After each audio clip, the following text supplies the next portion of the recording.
All right, Andrew, this is Jim Morris. This is the way I found the shower rod. This is the end cap up here.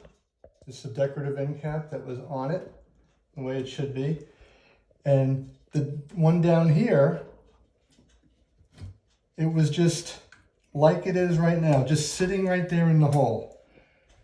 It had, anyway, so I wanted to take this off and show you.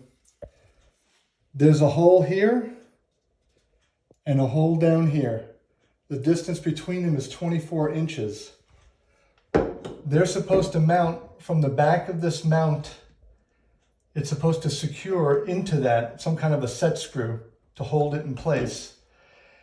But the distance between here and the middle one down here is like 26.5 inches. And so if we were to move this tile, there's too much going on here.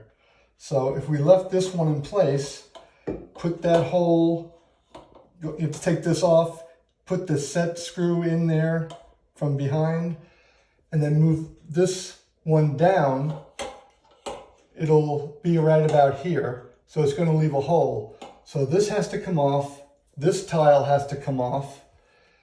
Then after it's set, the new tile is set, then they have to set this onto that hole and then figure out where it is and make a hole and mount it in there. I thought originally you wanted them to leave the top one where it was, because you got all that accent. But like I tile. said, there's too much going on right here. If they want to do that, because this is in the way, so they have to take this off. Well, they have to take it off, but it won't affect the tile other than the same tile.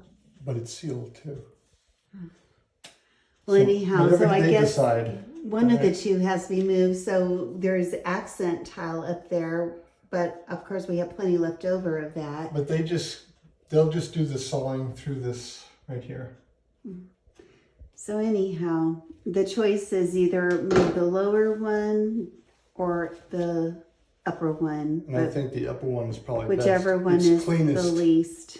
Yeah, it probably is the cleanest, and hopefully it doesn't wreck the accent tile on top of that. So that's the situation. If that's not clear, let us know. Thanks.